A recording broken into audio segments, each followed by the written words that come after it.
Dans Quest Game Optimizer, on va d'abord sur les paramètres, on choisit le mode side by side pour 3D capture, puis la meilleure résolution en mode carré 1:1. On laisse les autres paramètres comme ils sont, ça va bien. On clique sur appliquer, le casque se réinitialise un instant.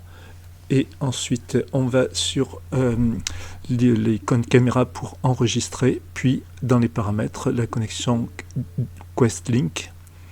On se retrouve dans l'écran donc du Quest PCVR. On choisit le jeu qui nous intéresse, ici Microsoft Flight Simulator. On peut afficher l'écran de l'ordinateur pour vérifier que le jeu se lance normalement. On va rester un moment sur cet écran parce qu'il n'y a pas la possibilité à ce stade de basculer en mode réalité virtuelle. Il faut que le jeu démarre. Un petit peu de patience le temps que le jeu se charge. Voilà, je sélectionne par exemple le mode libre pour démarrer depuis n'importe où. Je vais sur Marseille.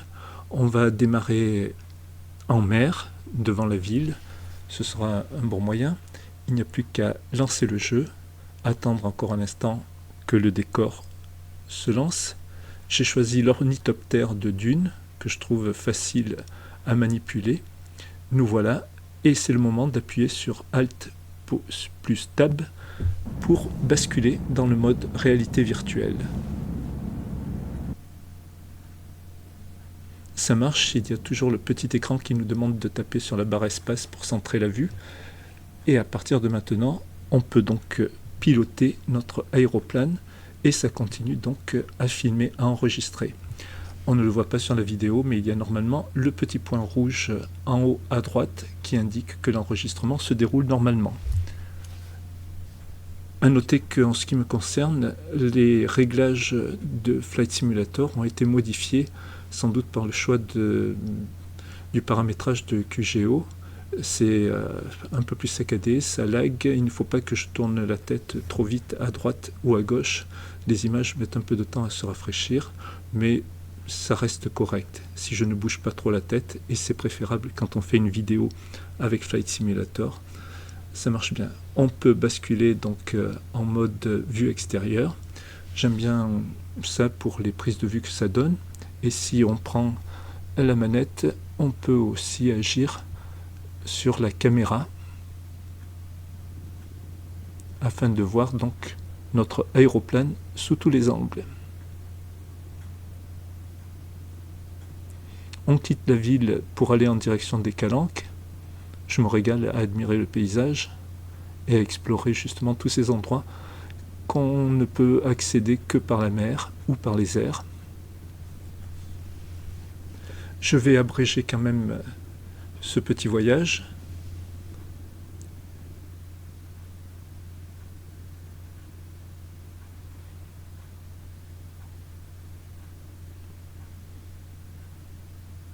Je reviens au-dessus des montagnes avec la végétation qui est rendue comme d'habitude. On peut survoler la ville pour voir un peu l'effet que ça fait. À noter que les immeubles n'ont pas été très bien rendus. J'aurais pu choisir une ville mieux numérisée. Mais le plaisir reste entier. On survole à nouveau le stade Vélodrome. On va arrêter là donc cette petite expérience en quittant proprement le jeu. On commence par quitter Flight Simulator en appuyant sur la touche Échappe. Une fois Flight Simulator quitté, on va quitter la vue PCVR en mettant fin à la connexion QuestLink afin de revenir donc dans le lobby du casque. Et une fois qu'on est dans le lobby du casque, on clique à nouveau sur l'application caméra pour arrêter l'enregistrement. Quand on a fait ça, on peut aller lancer l'application MetaTV pour aller retrouver ces enregistrements en cliquant tout en bas de l'écran pour vos fichiers multimédia. La vidéo va se lancer en mode 2D avec les deux images côte à côte. Il faut appuyer sur la touche méta pour accéder aux paramètres et choisir le mode 3D qui permettra alors de visualiser la vidéo en 3D en relief stéréo.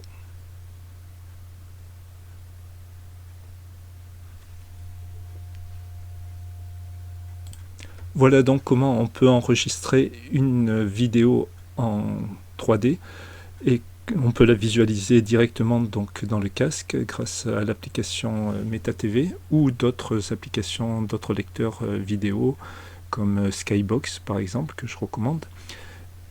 Pour enregistrer les vidéos en réalité immersive, il suffit donc de basculer son casque en réalité extérieure. Et puis après, il faudra encore une petite manipulation pour convertir cette vidéo dans un fichier qui soit accepté par YouTube pour qu'il puisse lui aussi l'afficher en relief stéréo.